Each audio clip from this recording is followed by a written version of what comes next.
Disturb.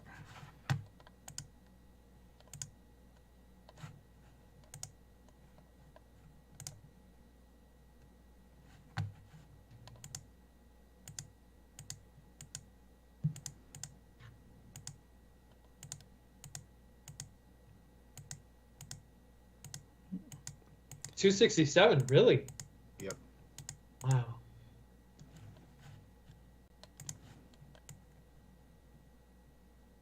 So I asked a question on my Instagram stories about the whole thing with Odie's. What is the stereotype with snapback caps?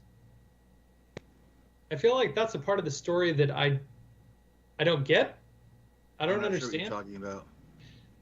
Did you hear about this whole drama going on Instagram between Odie's and makers in the community and whatnot? So yeah, I think you mentioned it before. I just don't remember the context. If you could kind of revisit that really quick. There was a maker in the community that posted something about another finish he was using on a product, and the owner of Odie's finishing oil, what's a polite way to say it, chimed in on that particular brand and about a stereotype with people who wear snapback caps and work out of their garage. Anyway, it started this whole thing on Instagram that is blown up into this, not cancel Odie's, but everybody's like throwing out their Odie's finishing oil and going with something else. But that whole thing about wearing a snapback cap, I'm like, what stereotype is there with wearing a snapback cap? Is there a thing? Is that a thing? Was it a redneck type of thing? I see that. I don't know. I feel like that's part of the story that I'm like, I wear a snapback cap because it's the only baseball hat that looks good on me, and I like it. But I didn't realize there was like a, I don't know, not a stigma, but some kind of association with it.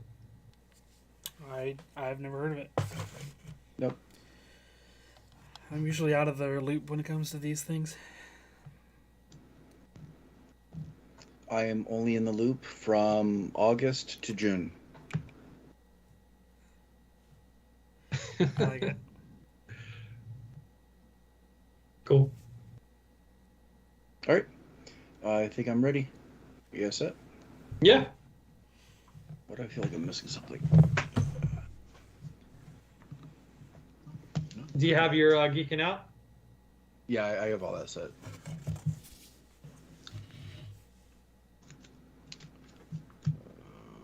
TikTok. That was the other thing we were going to talk about. Possibly. Yep. We'll see where it goes. All right. What's up, Internet? You are listening to the Making Geeks podcast, a podcast for makers, families, and geeks. What's up? So, guys. Evening.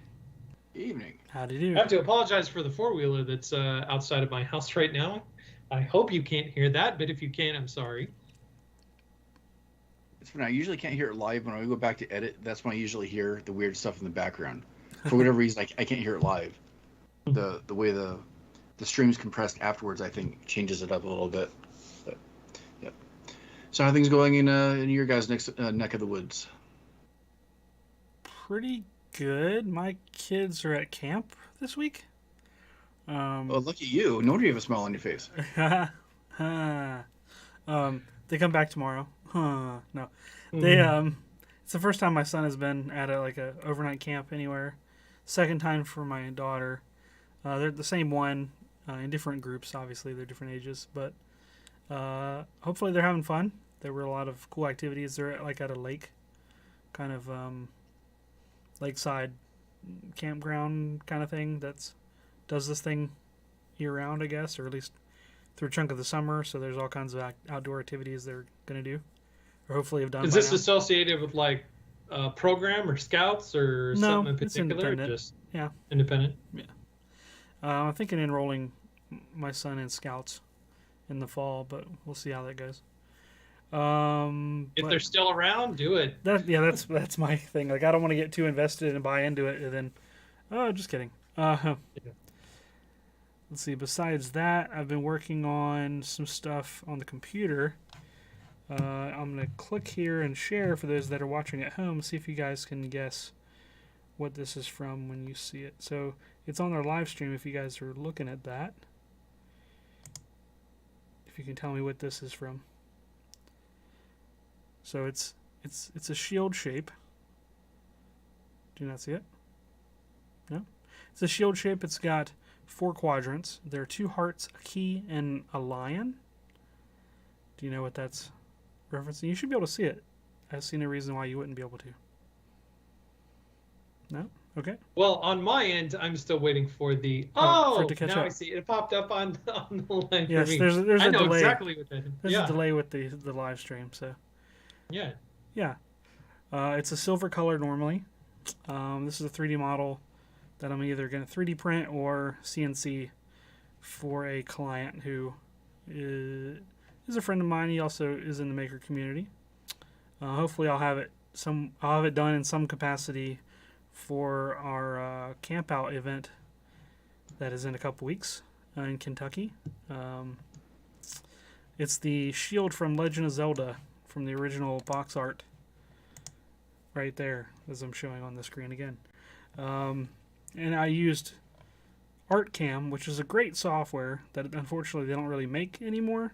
That was acquired by Autodesk several years ago that I have some bitter feelings about. And I'm trying to there's a new version. There's a new, like the original developers somehow got permission to spawn off like a new, like basically a clone of it called Carveco. And they have like 3 different tiers of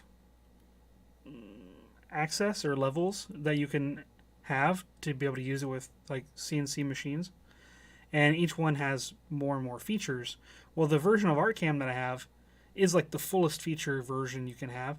And so I was trying to use some of their versions of the Carveco thing because I actually have a couple free licenses that they gave me. I contacted them a couple months ago, and I got like an affiliate thing like set up. I'm like, okay, this would be cool. I'm gonna do some tutorials because that was my original plan with ArtCam, as I was going to do tutorials, which I did a couple of them, and then the software shut down. So I was like, okay, that's cool. I'll do this. And unfortunately, the bottommost tier and the middle tier, which should have, I think, most everything you need, it's lacking some of the key features that. So I spent like hours trying to do like a certain kind of modeling process or modeling thing, like lofting or other things, and they remove those functionalities except for the topmost tier, which is like thousands of dollars. And I'm like, this is stupid. It's like I was getting so mad. So I can't like. It's hard for me to even loft is so basic. Oh yeah, there's several basic things. Like you can't even do like layers of sculpting. So like they have layers set up for vectors and like bitmaps, kind of like Photoshop, how you can individually manipulate different layers. ArtCam, you can set up what they call relief layers, which are the 3D model components. So you can slide around different, elements in your design. Like if you have a tree, let's say you're doing like a forest, like relief carving. If you have a tree and a mountain and a wolf, and you want to move one or scale one, it's all one mush of data in Carveco, unless you get the highest tier. ArtCam, you can move them around and like manipulate them individually. I'm like, that's so silly, and I feel so like gimped trying to use that software. So I'm probably not going to recommend it. Maybe, I don't know. Unless I can find a perfect like program or perfect application for the limited software. But I'm so used to having like the big boy version that it's sort of hard to go back. It's sort of like trying to play a video game with one hand tied behind your back. Anyways, so that's a long. I was about to say, tell me more, because I would love. It'll be great. Program that I use right now. It's a great software, the ArtCam, and I'm sure Carveco is as well. It's like an artist, like it's almost like an art-driven approach to doing CNC related stuff. So instead of having like an engineering mindset, it's like you draw with vectors. And you draw with like you mess with the Bezier tools, and you're doing like all these little things. And you can even like sculpt on top of it, and has a little bit of like ZBrushy kind of stuff. Not a lot, but just as far as like the 3D sculpture stuff. But they're so limited with the higher tier. Like it's like $200 or $300 a month if you do the monthly one for the highest tier, and then if you buy it outright, it's like $8,000 or something. I'm like, this is laughably Ooh. hilarious. It's $8,000 for Yeah. a perpetual license. Yeah. Man, whatever with them. Yeah, right. So good try, guys. Yeah, enough of that about that. So I'm looking forward to seeing where I can go with this. It was fun messing around. After I spent hours trying to do it in Carveco, I went to ArtCam and did it in 5 minutes. So yeah, it was like the difference. It's just like it was night and day. It's hilarious. I'm assuming that there's no like something you could find To replace that, no. Okay. I wish my original plan worked out because I had like a whole series of videos lined up, and I had a couple of them in the can, that I had uploaded. And I'm like, this is gonna be great, and I got like some good traction on them. Then they're like, Autodesk is like, we bought them. I'm like, cool, good job. And then like a couple months later, like, we closed it down. I'm like, you son of a. And I had just purchased like a year subscription, and they closed it down. But they did good on me though, because they actually gave me a perpetual license. Like all the people that were current subscribers at the moment, even if it was for a month, if you had just signed up, they were like, here you go, perpetual license. So that was actually a pretty good deal. But it's only for like me and a limited number of other people that happen to be a subscriber at the time, because you can't get it anymore, which sucks. But maybe I'll make a video about it and just tease people with what you can't make unless you have multi-$1,000 software, I guess. What have you guys been up to? Enough about me. You got me all excited, and then I know that's how I felt through the. That's how you. I felt that from the roller coaster of like getting excited. Oh, you get some licenses, cool. Get some discount codes, all that stuff. No, I'm not gonna subject my friends and family and followers to this silliness. Darn. I need to utilize my CNC more, and doing 3D would give me a whole nother dimension to work with than what I'm used to working with. So I'm always on the lookout for something. Need more D's. I know. I've been super busy. I'm back on. I committed myself to be back on track to put out a video a week, and so today, I put out a video making a Ninjago weapon, which a lot of my subscribers, that's the only thing that they come to my channel for, is the Ninjago content. So I made Lloyd's Golden Sword from season 11 through 14 of Ninjago. If you're into Ninjago. I thought it was a little Lloyd. Lloyd. It's fun. It was fun filming that stuff today with my kids. We laughed so hard. Because the joke is, it's in the, if you've seen the Lego Ninjago movie, Lloyd's dad calls him Lloyd, and he's like, no, I put 2 L's in there, Lloyd, and so it's a joke. So we just played out that joke, me being the dad saying it wrong, and the kids correcting me. We had fun with it, and I made yet another sword for my son. He has so many weapons. It's not even funny. Like, we don't even have places for them. They're just everywhere now. But I'm still gonna make more, because it's the Jimmy DiResta philosophy. It's, you need to make what you need to make so you can make what you want to make.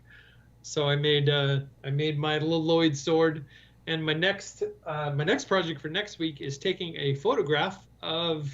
I think I talked about this before. Taking a canvas photograph of the ocean and a pier, and drawing the boat from Wind Waker and Link up on the pier. So that's going to be a fun adventure in painting on canvas, which I've never done before. So that'll be interesting. And then I'm also looking into making my own dice, my own custom dice. Not for D&D, but for a special project that I'm putting together for the maker community, I guess, because it's for more than just me. So I've been learning all. Is it for your home casino? Yeah. My kids run the roulette table. They're pretty strict on numbers, because my son likes math. So, but it's been interesting learning dice making techniques, because Prime Day was yesterday, the day before yesterday, something like that. And I was looking at possibly investing in a resin 3D printer But with the two 3D printers that I already have that aren't working, I didn't want a third one sitting around that didn't work, so I didn't pull the trigger on that. I figured somebody else can do it for me. And as I learn how to make dice, this has been fun. I've been busy. How about you, Sean? I'm up to a couple of different things right now. I just started a training course for VR in using Unity. That's specifically for educators. So I got a grant for a classroom set of pro licenses for Unity. I'm waiting to see if I'm getting the additional headsets as part of the grant. And I have 30 hours of curriculum that I have to go through, and I haven't started yet. But I have about 6 weeks to do it. So I will be specifically learning how to make content for VR, which is something I've been curious about and wanting to do for a while. Me too. Yeah. Yep. And That's cool. it'll be interesting. The call I was on, it was on Tuesday. There's probably like 300 people on the call, and there were people like all over the world. Japan, there's like 3 a.m. from Thailand, and a ton of people are really excited about VR and looking at the educational aspects or applications for it. And I'm curious too, because I know it's being used for a lot of different, things aside from entertainment. Production of art, therapy, classroom instruction, all sorts of different things. And I think that we're just scratching the surface. So I'm really excited to see where it goes. And even more so, the Oculus Quest is the one that's being promoted through this one specific curriculum, although you could use pretty much any headset. What I'm also excited about with the Quest specifically is that Facebook is finally allow you to untether from Facebook with it. So you won't have to have a Facebook account anymore. There'll be a separate Meta or MetaQuest, whatever they're calling it, account, which is still veiled as Facebook. That is semantics.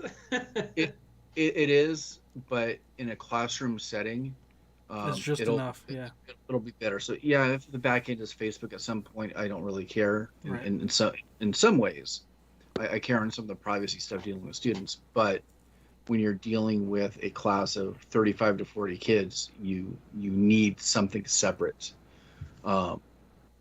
Since social media is not very well liked on school campuses. And the second that's something I've learned with SketchUp, working with SketchUp for schools and the whole thing with COPPA, and how companies cannot track kids at all. And so I guess that does kind of make sense that Meta would allow them to not track kids to comply with COPPA, but it's still Facebook. So well, and the thing is too, in all honesty, there's still going to be tracking somewhere. They find a way to check the box, but they may not be gathering information based on individual kid. Johnny is this one, but they still have group statistics, and they're still using that to power different things, which is good in some ways. I think it's that information data is needed. I think it just depends on what's done with that data.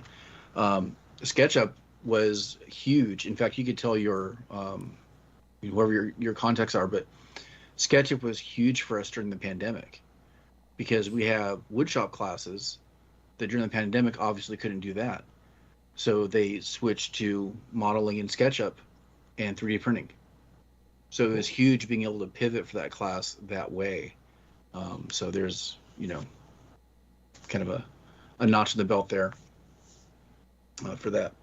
The other thing I'm doing is I'm currently working on another laser video with a different company called Atom Stack.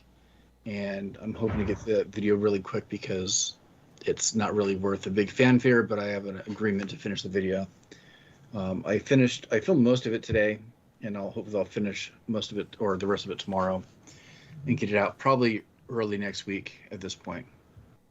And then I'm technically done with all my laser obligations, except for one thing is still coming in the mail. But it's so not your laser speed test comparison video. Yeah. Were you surprised by any of that? Comparing the 4 different lasers and seeing the results of each? Yes and no, because if you do a simple math conversion, you can figure out which one's going to come out fastest. whatever one you're running the fastest is going to come out the fastest, which was the K40. But the other part of it was which one looks the best, which one seems the most feasible to actually do on a regular basis. So if you have a K40 or a laser that is of that caliber, you could run those really fast, faster than I even realized you could. I've never run the K40 that fast before, and it would have came out a lot better if I had it focused better. I think I haven't worked on the alignment in so long that I think that's part of the issue. It would have looked probably a lot better. And if you're looking for an actual engraving where you're penetrating the surface, it was really good. You figure the Glowforge, according to a lot of people, probably looked best, but what looked second best was a $300 laser compared to or like a $5,000 laser. Mm-hmm. So it was a weird test in some ways. Just those are the machines that I have, so that's what I was able to test and show. Yeah. It was pretty fun. Thanks. Yep. And yeah, that's what I'm up to. Cool. I'm glad we're all busy. I'm eagerly awaiting Wes's next video. Nudge, nudge, hint, hint, wink, wink. Me too. Whatever that may be. Yeah. We're currently, like, this week has been like more kitchen renovation stuff. So even if I wanted to record video stuff, I wouldn't have been able to. Just with like, they still haven't put that second coat on the deck that's yet. a completely separate group of people doing that. And no, they have not put on a second coat. Let me tell you, that's hard to do, man. It's hard to sand something and put a second coat on. It's just you just don't even understand, dude.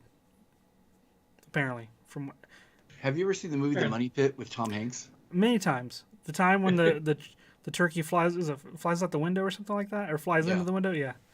Well, because I just picture this one point where it's like crunch time, and you have like 30 people swarmed around the Swain residence, and just trying to get everything done by a certain deadline. All the deadlines have passed by now. They're gone. We were like, oh, maybe we can have it done by my son's birthday. And like, nope. Or my birthday, which was early June. Nope. How about my son's birthday, late June? Nope. How about 4th of July? Nope. At this point, the last scheduled contractor that we have coming here is in September. For various things, whether it be painting or refinishing hardwood floors or whatever. And it's not like we're doing like a huge house renovation. It's only like one internal room and a deck. You would think, and a patio. You would think that wouldn't be that bad, but apparently it is. So yeah, I'm having to dodge that. We're also doing some stuff. We renovated like our front closet, which is not terribly exciting, but we just added more storage for like board games and other games. So that's part of what played into my Amazon Prime deal day purchase of my first D&D books and a starter kit or essentials kit. And I'll probably be getting a couple other books soon.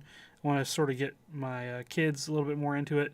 A little bit inspired by some Stranger Things, also inspired by some other friends that we may or may not have or that are into D&D. And I've been thinking about doing more D&D related content, so it'd be helpful to have at least some reference material for that. So whether it's, some CNCing something for it or what have you, it's just a whole nother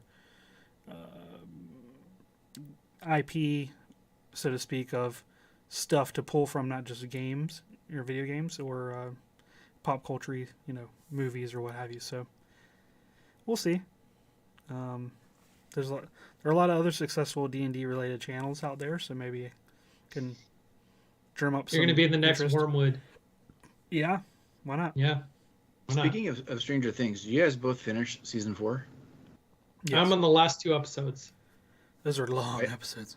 Yeah, I think we should do a spoiler cast after Let's that. do it. Yeah. I think it's definitely needed. And on a side note, we can talk about it more when we actually do the full episode, but I've let my kids watch seasons 1 through 3. Really? I'm not letting them watch season 4. Really? Yeah. Really? Yeah. I think it's more intense than I want them to be exposed to right now. Okay. I mean I don't know if you guys saw the pre-warning that they put in front of episode 1.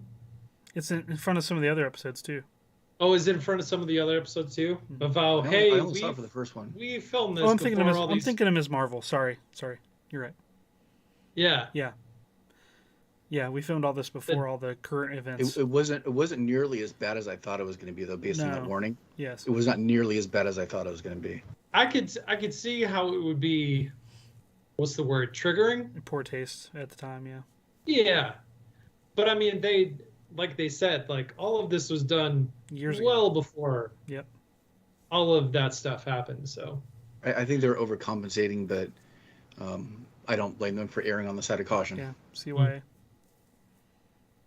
yeah, I am. Oh my gosh, I'm loving it. It's funny. I hate horror. Me too. I hate horror. Me too. Like I really do. I don't enjoy it at all. There's some things I didn't enjoy. Horror is one of those things. But oh my gosh, I love Stranger Things. Like, why do I love this show if I hate horror? Do I love horror? I don't think it's that. I think there's Stranger Things. It's the character good. stuff. If they didn't have the character development, then there wouldn't be anything there. So good. Curse you guys. Aha. I wouldn't be in love with Go it back. if I had not watched season 1 in your basement. We binged that thing within like a couple days. It was pretty great. Oh my gosh, it's so great. It's like my kids beg me to watch Stranger Things. I'm like, no, but they want to get into D&D too. I don't think they're ready for like the D&D's essentials like you got, and so I put it out on Instagram to see if there's more kiddish. Is that's the word, right? More kiddish versions of something D&D, and there was a few recommendations from people, like Heroes Quest. Have you guys seen that one or played that one? I've heard of it, never played it though. I think Heroes Quest is going to be where we're going to start off doing our little D&D-esque excursions together as a family. Sweet. I'm planning on writing like a small, simple intro campaign for my kids to test out. But I've been planning on doing that for a year and still haven't got around to it. Yeah. Maybe this summer's the summer. We'll see. I only have a couple weeks left to make it happen. That's right. Oh man, Along with your VR time's course. running out. Yeah. Yep. Talking about being like time at a premium, your time's even more at a premium because you have deadlines. Yeah, I do. But things are nice right now. My kids are at an age where they kind of do their own thing most of the time during the day. They have certain chores and responsibilities, and we have schedules written for them along with some schoolwork stuff. They already did like 1 or 2 projects, and that's it. So I could almost treat every day like a work day. I don't know what that's like. Well, I mean, but my kids are older than both your kids. I mean, No, I know. there's a light at the end of the tunnel, I promise. It's really nice at that point, and the course correction still has to happen every now and then, but it's a lot easier right now. I mean, my son turns 13 in 2 months. My daughter's 11. They're both going to be in middle school. We've pressed them really hard about being responsible and taking care of their own things, and it's still a work in progress, but it's opened up a lot of time in a way, or at least longer periods of time where I could focus on some things. But then it's the summer and I want to relax and treat it like a vacation too. So that's why I don't have like 8 videos out already. Sure. Yeah. Trying to enjoy it with the time while I have it. And you're talking about time at a premium.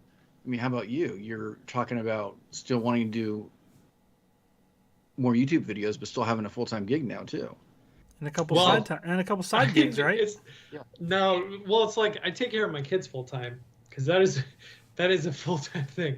3 little kids is a full time, very demanding. 3 little kids is a full time thing. You're just talking about like kids doing things on their own. I'm like, I can't remember the last time my kids like did something on their own without like screaming for me to be right there.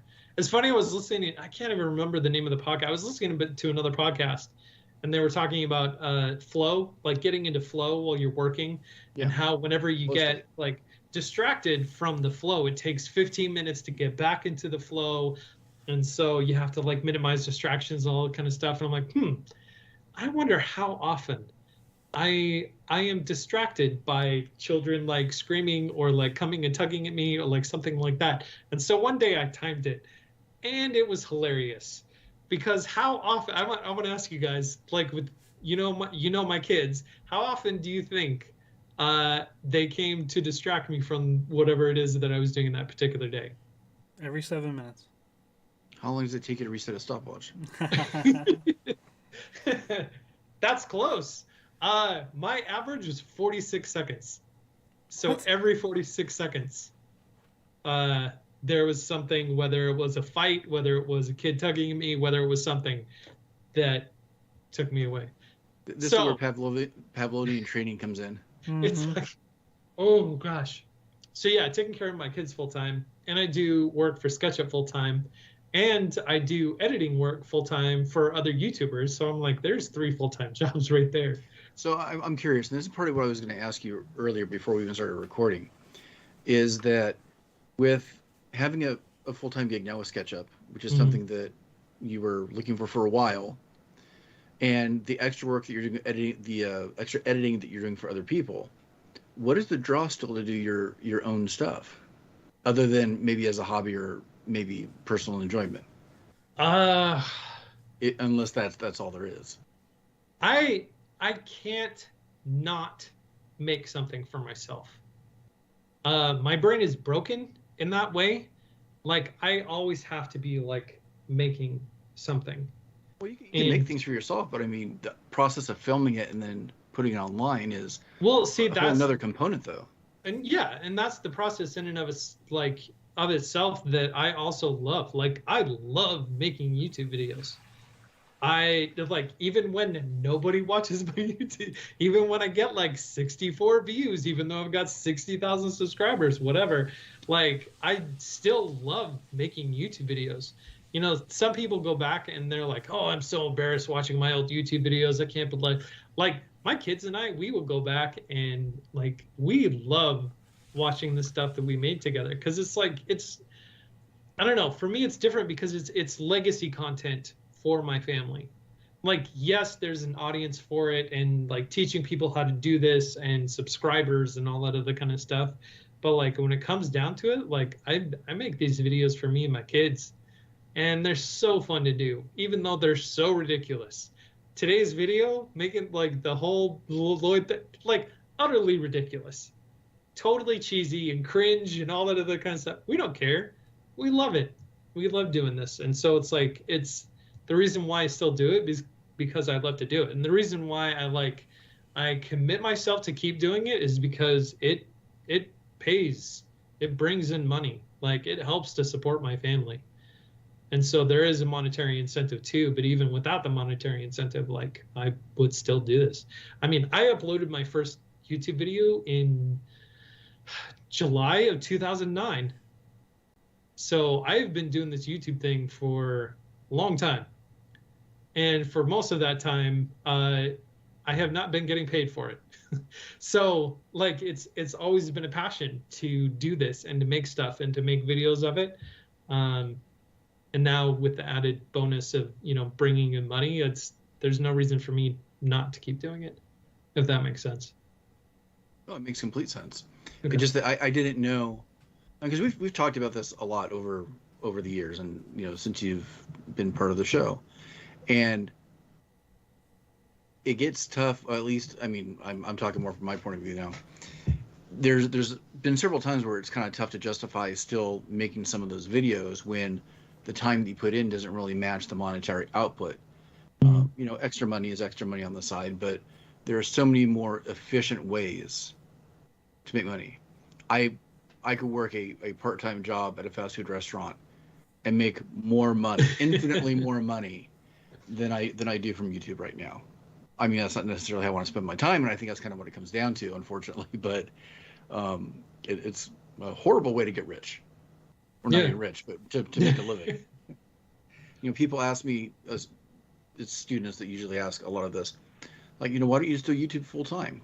I tell them because it would take me probably 5 to 8 years to make from YouTube what I make teaching currently. It doesn't make a lot of financial sense. And I'm not 12 years old, you know. turn. Yeah. To be a part of it. I think that's also the part why, kind of the thing why I like editing for other people is the fact that like I get to share in that experience of them creating content and putting it out, and have other people comment on it and enjoy it and all that kind of stuff. It's cool. Like I love doing this. I really do. One thing I've been thinking about more recently, though, is looking at the future a little bit and wondering if I'm going to be able to continue rolling with the changes. Because the videos that we were making and that we were probably watching when we first started, it almost seems that format is dying really quickly. And I don't know if I'm resistant to change, or I don't understand the change, or what it is, but it looks like it's going in a direction. And I think everybody's having this problem, every creator, and even like the companies themselves. Donovan, you were talking about a little bit before the show, even movies are having to take these things into consideration now. And I don't know if I want to continue rolling with the changes that way, but I guess we'll see. Yeah. Yeah, Go ahead. even something like the Muppets, they constantly have to keep reinventing themselves and altering their, like, not only like their distribution method, but like just the format of what they do to match like current times. Like, think when the Muppet Show first came out, it was a variety show because that was what the popular thing was at the time, like the Lawrence Welk Show or Howdy Doody or whatever. You have like a main stage kind of thing, a little skit based, entertainment, and then with the was it the Vicky, what was her name? Carol Burnett show, yeah, and other things like that. They had all skit based things, and so then like, as society and entertainment has like changed, they've had to keep pace, and things that used to work for them didn't work anymore. And like, I think it was Muppets Now was like the most recent thing that comes to mind from myself, when they basically everyone was doing like the blogging and like the vlogging and the at home stuff with the Zoom, and everybody was like zoom, and they're like, they thought, let's tap into that and like use that as like a premise for how we present our stuff. So all the characters were like zooming with each other essentially, and Scooter was the guy doing all the editing and like the OBS management of which streams are going next, and all things are going haywire. So it's kind of interesting that they're always like the litmus test for almost like a reflection for our own struggles as creators in different ways. So it doesn't really add anything to the conversation, I guess, but it's kind of interesting that they've constantly done that. It adds a lot, because I mean the essence is kind of like evolve or die. Right. You look at how many shows or people did not kind of want to evolve, and even like channels, like the big broadcasting channels are still playing catch up in streaming because of format changed, the way that people are consuming content changed. Sure. And a lot of this conversation started before we even started recording, and it was kind of centered around TikTok and how TikTok is changing a lot in the way that media is being consumed, and trying to decide how much I want to push further in that, in that new, not format, but venue, I guess. And Donovan, you've been doing quite a bit in TikTok. You said you've gotten some pretty good returns on it, right? It's hit and miss. Everything with TikTok is hit and miss. The thing about TikTok is that TikTok is not YouTube. So if you try to treat TikTok like YouTube, it's not going to work. And so trying to do tutorials or trying to do like all that other kind of stuff on like just changing the format of what you currently do over to TikTok doesn't work. TikTok is all about like short form, talk about like a variety show. TikTok is a variety show. It's people doing skits, whether it's like dancing to a song or like doing lip syncing or like, funny fail videos or whatnot. That's what TikTok is. And so for us as makers, TikTok is a good venue for doing reveals, like just like revealing what you made or revealing your product, or like it's all about the reveal because the content is so short. Everything is 15 seconds or less. And so it's not about the process, it's about the reveal. And if you can get good enough with the reveal, and push people off of TikTok over to YouTube, then they can see the process. Have you had any success in seeing that for yourself? Yeah, so it's like one of my most famous one of my most viral TikTok videos is the Legend of Zelda breakable pot, and me just Oh yeah, that's putting right. Yeah. the 3D printed rubies, and I looped it in such a way that like if you're not paying really close attention, it looks like I keep going, and I just keep filling the pot. And that video has like millions of views, just millions. Really? And it's funny because it's like that. It's so simple, but that's what exploded. Whereas like doing a walkthrough of my Legend of Zelda Playhouse that I thought was gonna like be even bigger, no, that flopped on TikTok. So it's like it's a different. You have to treat it as its own thing, A little morsels. and not try. Yeah, not try to fit like the YouTube square into the TikTok rounds, because they just won't fit. There are makers on TikTok that have exploded and have done remarkably well on TikTok, and that has helped push and drive their traffic on YouTube. Of course, like kind of like we were talking about earlier, like not the conversion rate is not great, because trying to get people off of a platform and onto another platform is not easy. But if like it's easier if it's YouTube, because everybody's on YouTube too. I don't think TikTok will ever replace YouTube, because people do not go to TikTok to learn how to make a dovetail or how to change the oil in their car or like whatever. And so TikTok is where like content is right now, but YouTube will forever be like the world's #1 search engine, or #2. I mean, it's technically #2, but in terms of video content, like it's the world search engine. YouTube is.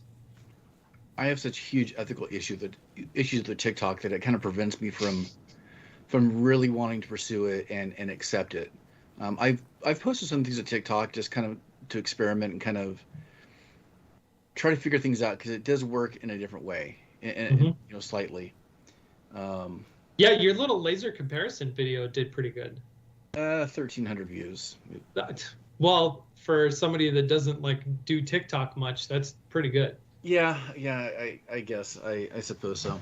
I think I have another ethical issue too as an educator, because I see my students on TikTok and just doing the zombie scroll endlessly, and I feel weird contributing to that in a way. So I have like this weird ethical dilemma here.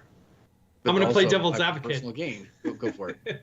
Love to hear. No, because like you talked about this last week, and how it's like it's a deluge of like terrible content, like trash in, trash out. And so if you like change that and add like contribute good content, I know. You're helping to like not so much trash in, so that there's less trash out. I've thought about that too, except that it is really hard to change people's base desires for what they find and see on there. And I don't think we have to be that explicit, because I think our audience will pick up what I'm putting down. But it's tough competing with some of the content that is not appropriate for all audiences. I had to kind of trudge my way through that statement. Wes, I can see a lot of your stuff working really well on TikTok. I posted a lot of stuff. Did you? Yeah, I've got like, I don't know, at least a dozen or. I follow you. Yeah, thanks. I don't know. I had issues with that platform. Like starting out, like, I even went back and re-edited old things to make them fit, like make them vertical and add other text and other musics and snippets and sound effects and things. And at the time, my most popular video was one that I uploaded just because it was kind of a cool little snippet of an F-18 breaking the sound barrier when I went on a deployment. And that was like at the time like 90,000 or something views, where my next closest video was like 600. And I'm like, okay. All right.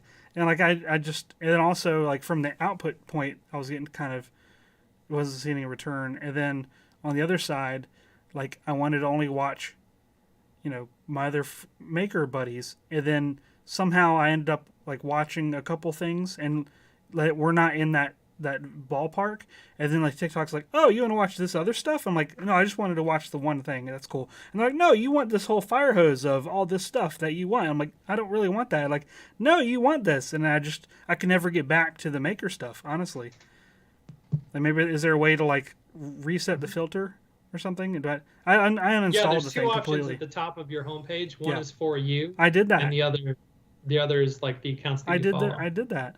Oh, you did? Yeah. And it was still showing you the fire hose of other content? Yeah, because even if you just do stuff you follow, it seemed like to me I still got other things that I never saw before. They're still trying to inject new material into your eyeballs that, in order for you to keep going on their platform, right? And so it's their algorithm. Yeah. Because I don't exactly know how they judge a view. Because you have no real control of what's in your feed.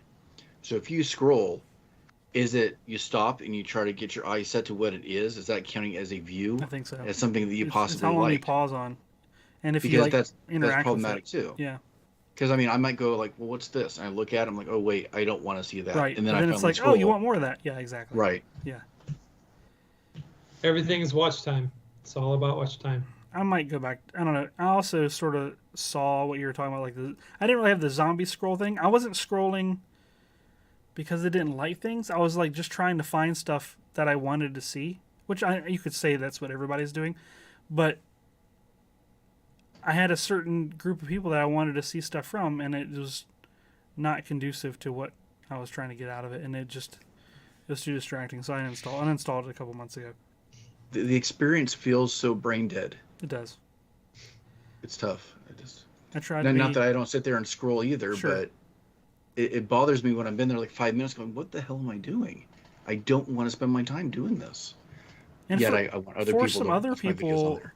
yeah, for some other creators that I had never interacted with in any outside environment besides TikTok, from a maker standpoint, a lot of them were like really proactive of like posting, but they weren't active at the social part of it, like the back and forth with like a comment or whatever. And so I felt like less of like being able to make a connection with someone. Like I liked the back and forth, not just the one-sidedness of me just watching it. And so I couldn't really get a lot of that. And just the culture is it felt different enough where it maybe wasn't the thing. They're just on to the next video and they don't really want to, engage with on a comment or on a person by person basis because it's like too slow compared to the ADD nature that platform encourages. So I don't know, it was sort of the same. Like if you do a live stream, for me, if I did live streaming on Twitch versus live streaming on YouTube, just the feeling of the audience and how they interact with you, in my experience, is like completely different. And it's sort of in the same vein as that. I might go back to it at some point. I don't know, but well, TikTok is not where you go to build a community. It's unfortunate. Yeah, Instagram is where communities are built. TikTok is where content is consumed. It's like, yeah. Yeah, but what's Facebook for then? I don't know. I neglected that platform for so long, and I have like almost 2,000 followers. And I know if I get up to 10, then you can start monetizing stuff, which would be awesome. But I felt like I neglected it, or I felt like it wasn't like a different enough of a voice that I had. I felt sort of no reason to like repost the same stuff just on a different platform because it's like the same set of people that were on all of them that looked at my stuff. So I don't know. I should have probably kept with it a little bit more, and I'm considering putting more effort into doing more Facebooky real stuff because of that. But it's all so distracting. I can't really focus on any one particular platform because then the other one's moving. It's like the grass is always greener no matter what I'm doing or what I'm working on. I do have to say the one thing about TikTok is the fact that since everyone is trying to be like TikTok right now, TikTok is your TikTok content can be posted everywhere. Yeah. You make one TikTok video, you can post it on Facebook, you can post it on Instagram, you can post it you can post it on Twitter, you can post it everywhere. Sure. Because everybody has authorize that, like the sounds and the music and everything that's on TikTok on every platform, because everybody wants those views. And so you can repurpose, like it's not like you have to create like different content for every platform. You can create one piece of content and then push it to every platform and you're done. I can understand why people love it. As a user myself, I can also understand why people hate it as a user myself. So like, I get it. Even though it's almost identical, I kind of like YouTube Shorts better in a way. Although I can't really get any traction there either. Sure, yeah. It's But funny. Shorts, I don't. Maybe it's just for me. Shorts seems to be like people just reposting clips of Family Guy and like late night dialogue. It's reposting clips of a lot of things.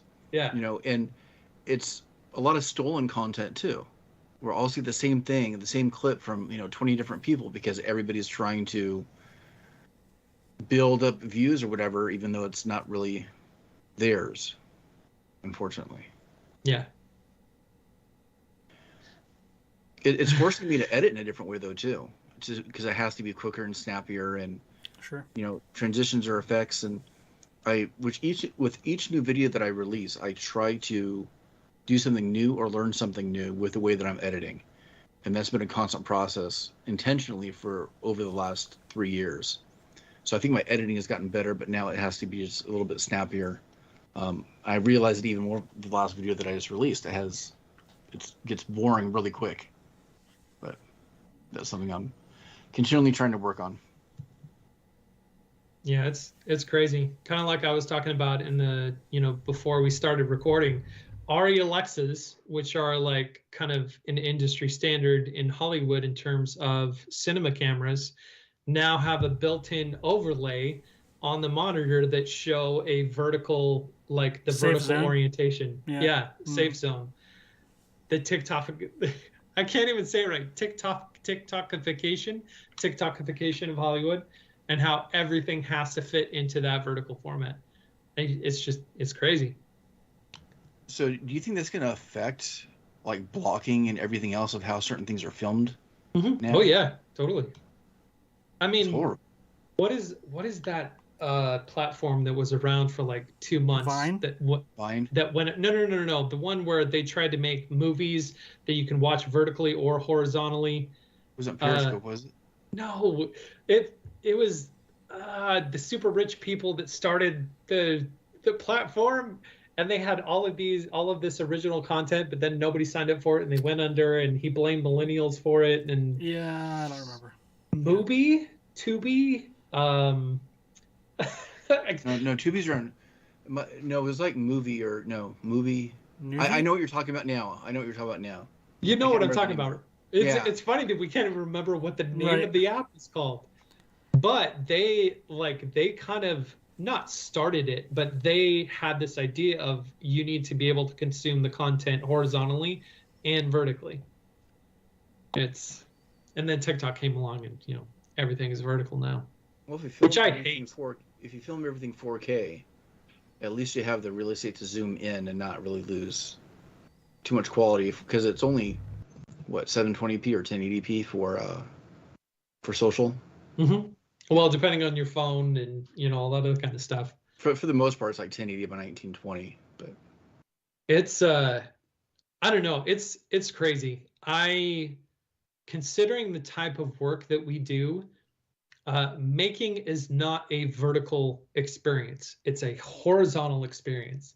Yeah. And I had to learn that lesson really hard, because when I first started on TikTok, I did exactly what Wes did. Is I went back and I tried to reformat and repurpose all of my old videos to fit in this new TikTok window, to try and fit that YouTube square peg in the round hole. And it didn't work, because so much of what we do, like it is horizontal. Like, think of the most common thing that people make, but like when they get into woodworking or making or anything like that, is cutting boards, right?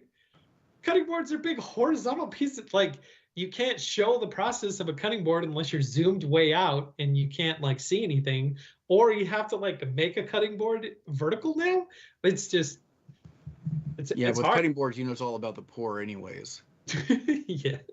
You're talking about the reveal. There's thousands of videos of just pouring that finish on the cutting board and seeing the reveal. Mm-hmm. Yeah. All about the reveal. Yeah. So with the even like with the video that I'm doing right now, I'm trying to actively make sure that I film separately with my phone. That way I can film it in that vertical format while I have the other camera going filming for YouTube. So I'm hoping that some of that will start translating. And So do you have your phone set up on a mount like right next to your camera on top of it or something, just to have that same? No, well, like today I was doing this piece on a tile of a tiger. So I was recording with the camera regular, in widescreen format, and then I set a handheld shot up close of the tiger and kind of like the reveal. And I don't think I posted it yet. I'll post it tonight, and I think it came out better. Intent for that intentional format. I think it'll look a lot better. So we'll see. Cool. I hope it does Get well. some of those empty accolades. Something else I could use. Oh, sorry. Go ahead, Wes. Can't get a word in edgewise. Next time I'll raise my hand. No, it's cool. It's not going to work now. Keep going. You have to edit this part out. I want to hear what you had to say. No? I was gonna say I was gonna do the transition into Patreon because I was gonna go off the word accolades, but it's kind of ruined now. I don't even remember what word I was playing off of. So, and I can't remember what I was gonna say anyway. So we're both. I killed it. I ruined it. Speaking of,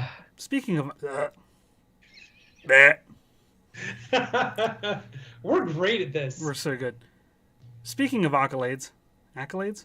Accolades. Roll with it. Do you want to go geeking out about first? I didn't, because that's what everybody's expecting. So I'm trying to subvert the expectation. You know who doesn't subvert expectation? Our Patreons over at patreon.com/makinggeeks for their contributions every time we talk and move our mouths and post an episode. They open their wallets and let the moths fly out, and then maybe drop $1 in the bucket. And we appreciate each and every one of them. I don't drink, I swear. We appreciate each and every one of them for their contributions to this show. It's invaluable, including the top patrons, Jordan, Square Splinter, and Clinton. You guys rock. This is why I love talking to you guys. Because we're so smooth. We're professionals. So smooth.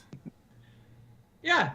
And speaking of content that we've been producing lately and will in the future, if you want to see all the cool laser stuff that Sean has got going on, you can follow him at Geek Builders. The stuff that Wes is going to make that I'm sure is going to be amazing, you can follow Geeksmithing. And all the weird stuff that I got going on, you can follow me at Once Upon a Workbench. Talking about weird stuff. I've been geeking out about a new channel. Two things. First, I've been playing Horizon Zero Dawn, which is on PC, which I got on Steam sale. Really good game. Thanks a lot, Nicole, for giving me a distraction. I really needed that, / didn't need that. It's really fun. There's a channel I've sort of stumbled across, and I'm kind of liking channels with lower amounts of subscribers, because I'm starting to find that enjoyment of discovering new people and sort of plugging them into the community that, in a way it makes them feel like they're discovered by, having all these people that might want to get to know them. There's one channel, and the name of the channel is great. It's called More Tools Than Sense. That is great. And his little description says, "Why spend hundreds of dollars on new parts when you could spend thousands on tools to make them yourself?" And the video that brought me there, he did a D&D gaming table, and he's doing a Kickstarter right now with dice towers that are spring loaded and they're embedded in the surface of the table. So you just push them down, and there's on 4 different player locations around the table. So you push them down, and they pop up, and the little flap comes out and you drop them down in and all that stuff. And so he has a video that is a spin-off of his gaming table build where he goes through the process of like designing and iterating some dice towers. He goes through like 3D printing the process and all this stuff in different materials, and he did a good job with it, and I'm looking forward to seeing more stuff from him. So it's called More Tools Than Sense, and the kind of personality and little jokes and stuff that he drops in the videos are pretty good. So I recommend going to check them out and let him know that Geeksmithing sent you. He doesn't know me, but I did buy a sticker on his Kickstarter because he's trying to like sell these devices now. And the Kickstarter, I don't really have a market. I don't have a need for the dice towers myself because I'm not building a gaming table at the moment. But for $10, I could get a sticker of his shop, and I like the stickers, so that's what I did. So, yeah.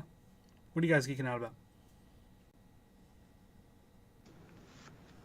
You go first, Donovan. Okay.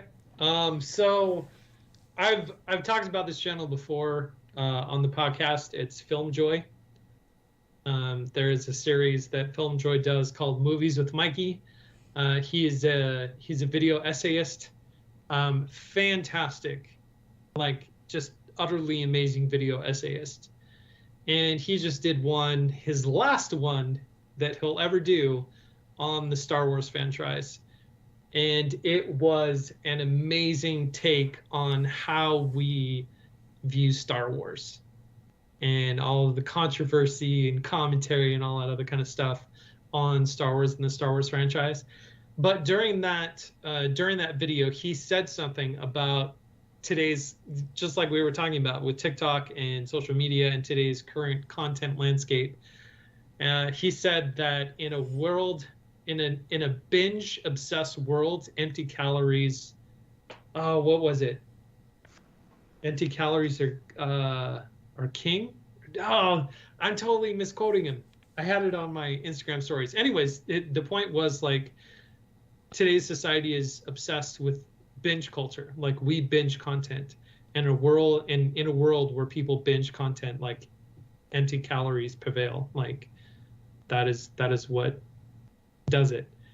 He referenced that in terms of like Star Wars and the Star Wars universe and started like the onslaught of Star Wars content.